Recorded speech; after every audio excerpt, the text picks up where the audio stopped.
When people ask me, what kind of food do you cook? Like, are you a French chef or an Italian chef? And I'm like, no, I'm just a chef. What kind of food do you eat? That's the question I always give back to them. They're like, oh, good food. And I'm like, that's the food I make. I always say that food should be fun. I think that restaurants and chefs and food has gotten way too serious lately. This is not the Pentagon, this is not rocket science, you know, it's just cooking. It should be fun, but it should also be innovative and inspiring and creative, and all these things, all wrapped in one. I have lived in New Orleans a total of 17 years. My father spent 50 years in the military, and so I spent a long time in Europe. My mother and I, we traveled everywhere.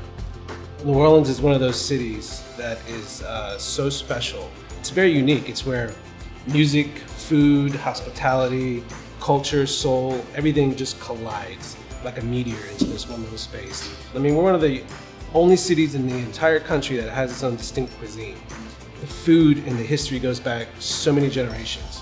And I always think that in order for us to keep evolving and growing, we have to be different in a way. And that's one of the reasons why I opened up Root and then eventually Square Root. There is some sort of a stigma about modern food and about what we do. That's why we want to kind of break down those boundaries and say, look, it's cooking. It's all it is. It's not really about losing the soul, because we're New Orleans. I mean, it's a soulful city. Culture, the history is so unbelievable. And you don't ever want to lose that, but you have to evolve. It's a great time to be a chef. It's a great time to be a New Orleanian and an entrepreneur in the city, because there's a lack of fear.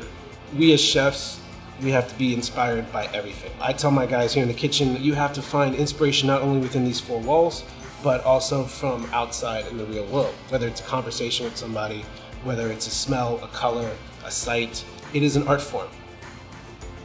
Over the past few years, we've been ratified as these rock stars on TV, and it is the most humbling profession I've ever seen. We work the hours of doctors, but we get paid the salaries of shoemakers. But because it's one of those experiences that is so passion-driven, it is so emotional-driven, it is so artistically driven, that you tend to put that aside and really, you know, kind of fight through it.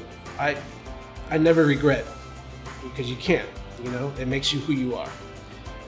I just regret the things I have not accomplished yet, which is still yet to come.